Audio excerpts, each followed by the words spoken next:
Sir मेरा सवाल ये है कि कल जजेस ने कहा कि हम मजबूर हुए। आज के टाइम में हम देख रहे हैं कि सारे संस्थान जो है शक के घेरे में आ रहे हैं और आज न्यायपालिका भी शक के घेरे में आ गई।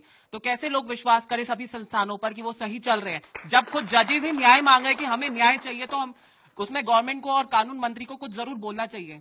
क्या पढ़ रहे हैं आप? लॉ। नाम क्या है? मोहित से नहीं। मोहित के सवाल का जवाब दीजिए संविधान। धन्यवाद मोहित जी। मोहित जी, आपका कहना कि कहीं न कहीं न्याय प्रणाली के अंदर एक संकट है, क्योंकि 4 जजों को लगा कि वो घुटन हो रही है उनकी। आपने पूरा पढ़ा होगा विषय और सुना भी होगा। उन्होंने कहा आंतरिक विषय हैं, internal administrative issues of supreme court, उसमें सरकार को दखलंदाजी देनी। आप तो खुद जानते हैं कि जुडिशरी इंडिपेंडेंट है, उनके आंतरिक विषयों में क्या सरकार को बोलना चाहिए? मुझे तो लगता है बिल्कुल नहीं बोलना चाहिए। ये नहीं कहा था, सिर्फ उन्होंने कहा matters of national importance, institutional integrity, दूसरा हिस्सा भूल गए। पहला हिस्सा पढ़ दिया। नहीं, आप बताइए। उन्होंने मेनली तो यही कहा ना कि बेंच किस प्रकार गठित होते हैं, उसको लेकर हमें सुधा है, उसको लेकर हम क्षुब्ध हैं। तो आप बताइए बेंच गठित क्या सरकार करती है? होता है जब बेंच प्रेफर्ड लोगों को यहाँ वकील बैठे हैं, मैं वकील नहीं हूँ, सर्जन हूँ। एक बात आपको बता दो अभिषेक जी, आप एक बहुत बड़े वकील हैं। आप अपने ही प्रोफेशन और न्यायपालिका के साथ वो अन्याय करके जा रहे हैं कि कल को जब सड़क पर जुडिशरी की लड़ाइयां होंगी तो आप लोग अपने गिरेबान में झांक कर देखना कि आप लोगों ने राजनीतिक बेनिफिट के लिए ये कराया। अच्छा, चलिए वापस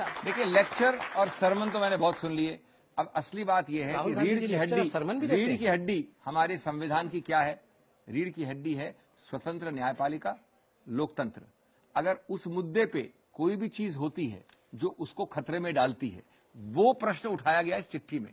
इस चिट्ठी में क्यों कल उन्होंने प्रेस कॉन्फ्रेंस में क्यों बोला चलमेश्वर जी ने, उसको भी आप नकार देंगे, वो भी आपने सुना नहीं या कान लगा सुनना पड़ा? Democracy is imperilled. दूसरा sentence democracy is in peril because of the bench hunting. Bench hunting is not our work. Democracy खतरे में इसलिए है क्योंकि कहीं ना कहीं जो जजेस बेंच बना रहे हैं वो बेंच में गड़बड़ी है। अंजना जी, हाँ बताइए।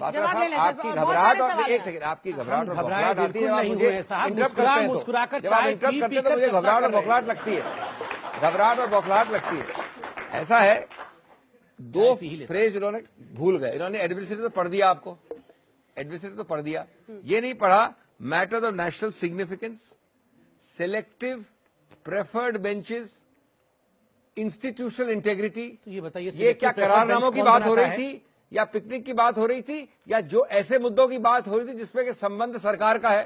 और जो सरकार, और अभी आपका प्रश्न दूसरा था अंजना जी, जो प्रश्न को तीसरी बार अवॉइड किया नहीं होगा, वकील बोलते ही चले जाएंगे। जो प्रश्न ये था कि क्या संबंध है इसका सरकार से, आंसर नहीं दिया।